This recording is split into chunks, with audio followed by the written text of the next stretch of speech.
Please, someone help us. We don't know what to do. It's getting so bad in the 20 years. This is by far the worst. Both of my parents grew up in haunted houses, and of course my siblings and I, we've all grown up in haunted houses as well. At first my parents thought my brothers just had an imaginary friend. His name was Joe, and he lived in the closet. My brother woke up screaming in the middle of the night. I was a baby, so I don't remember, but I've seen the pictures. My parents ran in there, and he had blood all over his sheets and 3 very long cuts down his back. They had bunk beds, and my brother was on the bottom. My parents said he was so pale and wouldn't say a word. Things calmed down for a really long time, until I was about 10. I had one of my friends staying over, and we were staying up really late playing games and doing what little girls do. We started to hear scratching coming from outside of the door. I had a cat, so I thought that might be her.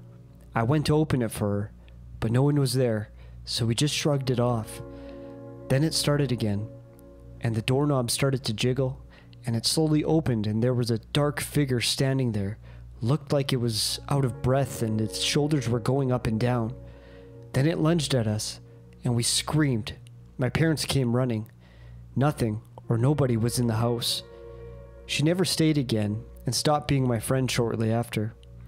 9 years later, just little things were happening, nothing too scary. My boyfriend, now my husband, went off to basic, and I still lived with my parents. I was only 19. I had my dog Zeus, who was sleeping on my bed with me. He is a yellow lab. It was about 6:30 in the morning, and I had to be up at 8:30 for work. He woke me up by growling. Then I heard a weird voice in my ear, speaking a language I didn't understand. When I started to open my eyes, it started growling in my ear. I opened my eyes fast, and the door slammed. My dog was standing over me, with his hair standing up, looking like he was about to attack something. Everyone was at work, and I heard banging around, coming from my parents' room.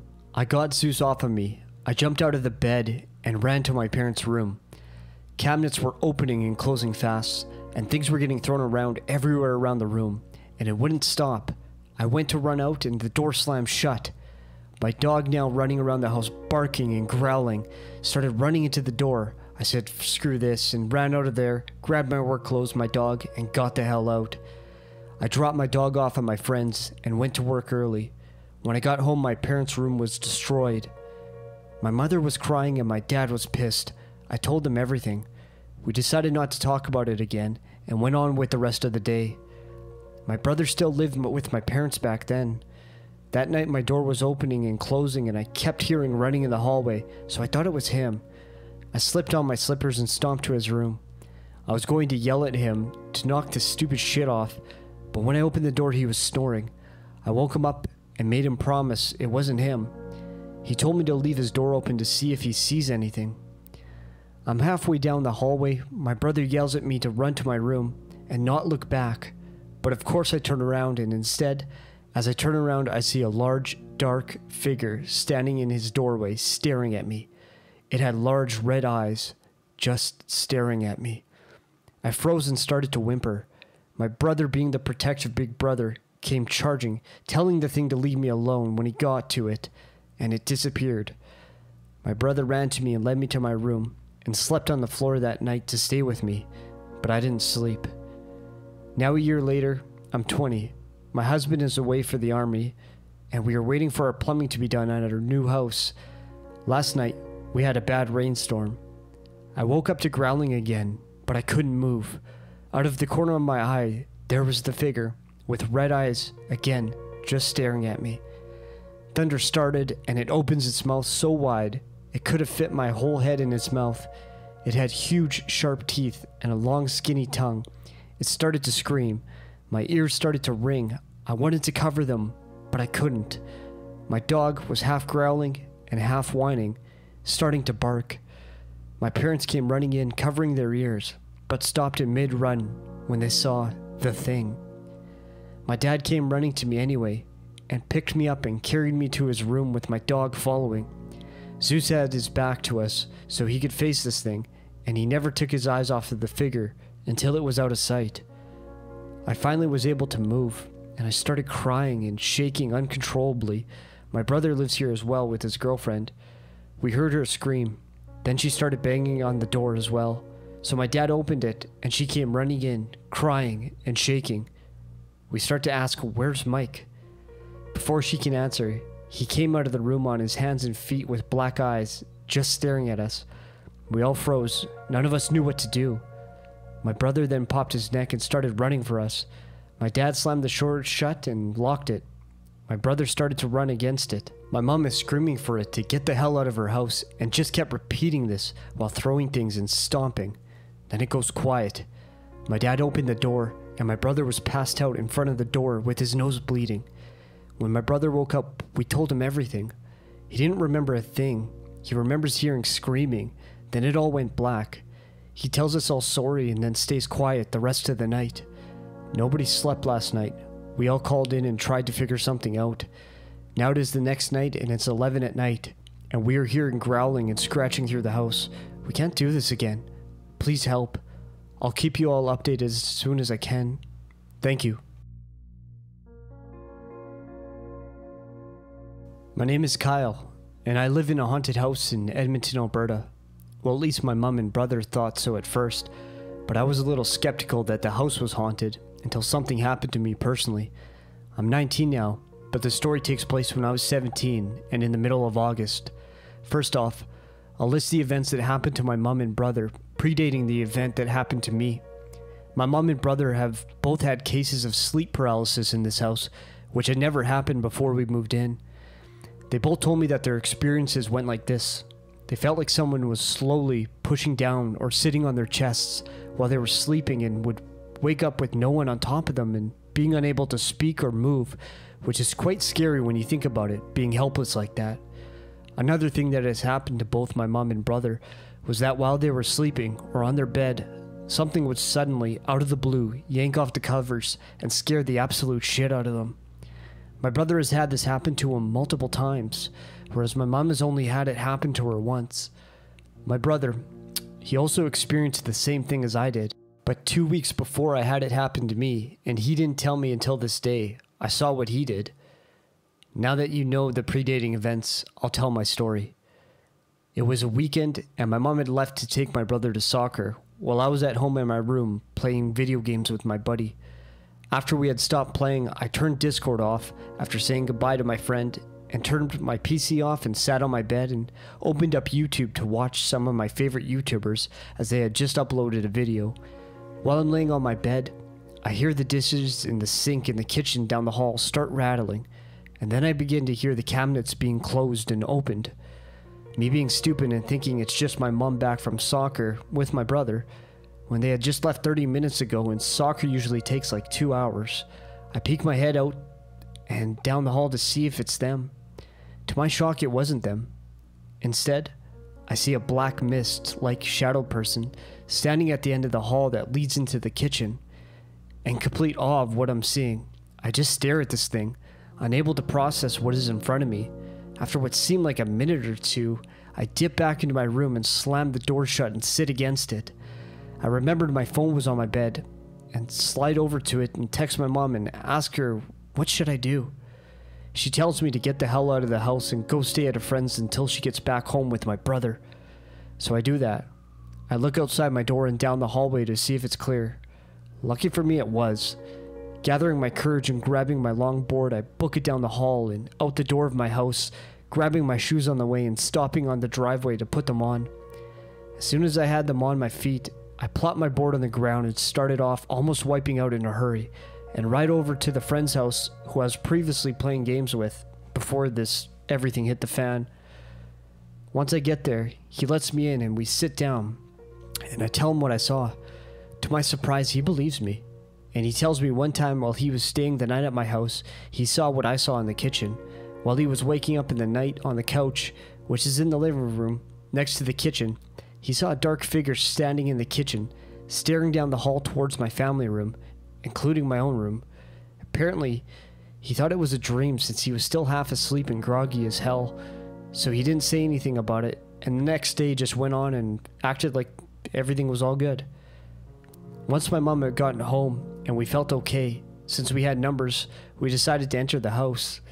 As soon as we were inside, we could tell that something or someone had been here, since all of the dishes in the sink were stacked on the counter beside the sink, and all of the cabinets were hanging wide open, and the dishes inside had been stacked on the counter as well. We decided not to stay the night there, and stayed at our cousin's, who lived 15 minutes away in Sherwood Park. When we got home, everything was back to normal, except the lights in the house were on. Ever since that happened, I am a firm believer of ghosts and the supernatural. I live in an old apartment building. I've been here for about 2 years, and my roommate and I have had very few scary experiences so far, except for this one that happened last summer. It was around 4 in the morning when we were woken from a deep sleep by the fire alarms going off throughout our entire 4-story apartment building. Seeing as this place is occupied mostly by seniors, we figured someone had left a pot on the stove again. I grumbled and blindly grabbed for a blanket. Last time we had had a false alarm, I was left shivering and barefoot on the sidewalk, waiting for the fire department, and I wasn't about to let that happen again. My roommate and I, we put on our shoes, I grabbed my phone and keys, and we poked our head out into the hallway. Nothing seemed off. The hall was empty. No one else had come out of their apartments yet. Reluctantly, my roommate and I walked down the hall towards the lobby. We figured our neighbors would soon follow suit. It was only when we went through the lobby and out the front door that we realized something was actually wrong. A handful of people who had already come out of the building were running and shouting about how the building was actually on fire this time.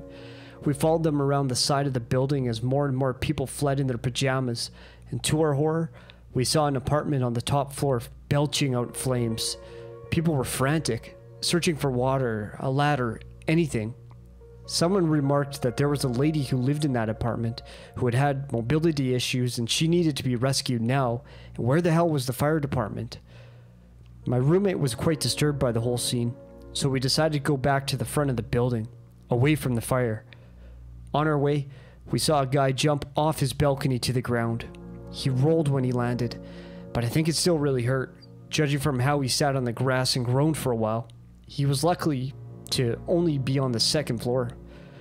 There was chaos, yelling, screaming, an odd mix of panic and disinterest, especially among the senior citizens who didn't want to leave the building because using the stairs was so difficult. The fire department arrived much quicker than they ever had before, seeing as this was a real emergency. And it wasn't long before elderly ladies in nightgowns were being rescued by ladders and wheeled off to the hospital next door. At one point, the man who lived below the apartment on fire had a screaming episode at one of the landlords, the one that looked like a walking skeleton with an oxygen tank and a scooter. By the time the fire department got everything under control, it was around 6 or 7 a.m. The sun was up and people were beginning their morning commute. The fire department had blocked off our whole street, which must have been a pain, and the entire population of my building sat on the curb in pajamas and blankets. Little kids, old people, broke college kids, the works. The community really pulled together that morning. The public bus service gave us a couple buses to sit in and warm up, instead of standing around on the chilly sidewalk. Paramedics handed out blankets and assessed injuries. The people in the surrounding houses were kind enough to bring us water and snacks. One lady brought a serving tray with mugs of tea from her own kitchen and offered it to anyone she could find. My mom came down to rescue my roommate and I, even though she lived an hour outside of town and hadn't even showered yet. She brought us breakfast and a change of clothes, as we didn't know when we'd be allowed back in the building.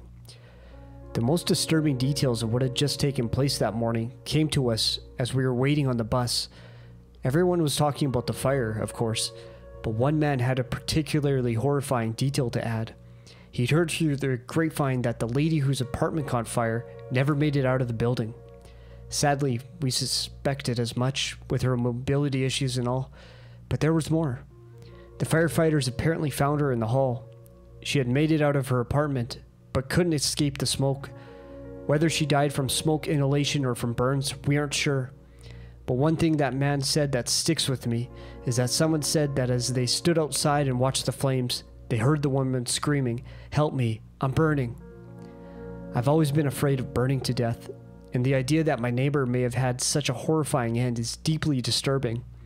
I know the man who lived below her heard her screaming. He wouldn't stop talking about it. I think he ended up with a form of PTSD from this event, and I don't blame him. We were all brought to a community center where the fire department and emergency response volunteers helped bring some clarity to the situation and told us what to expect. Everyone was very kind and sympathetic to us. Whatever we needed, they provided for us. I think all of that is pretty standard procedure, but still, I was extremely thankful for the kindness of the volunteers, firefighters, paramedics, and Good Samaritans.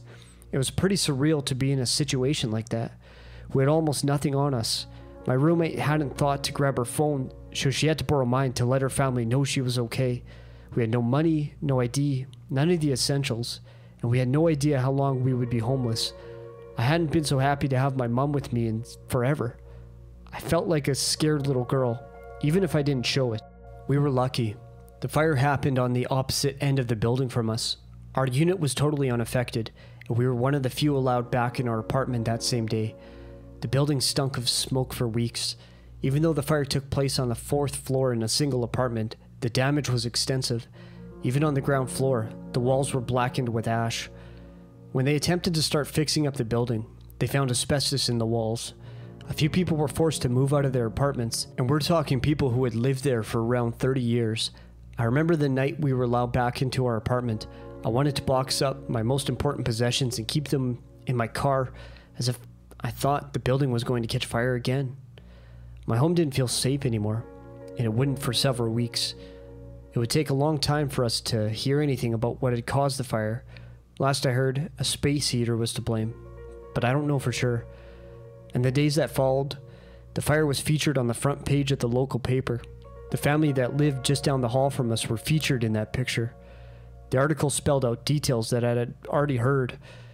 It labeled the guy that lived below the fire as a hero for attempting to save the lady upstairs. It was a valiant effort, but there was nothing he could have done without endangering himself. I feel sorry for him, and I often wonder if the guilt keeps him up at night. Sometimes I think about the lady who passed away in this building. I listen to a lot of ghost stories, so I wonder if her spirit haunts this place. Her sudden and horrifying death would be the sort of thing to make a ghost linger on Earth, wouldn't it? So many things left unfinished. Regardless, I hope she's at peace, and I hope that my neighbors have been able to find some semblance of peace as well. 4 months later, we've regained a sense of normalcy.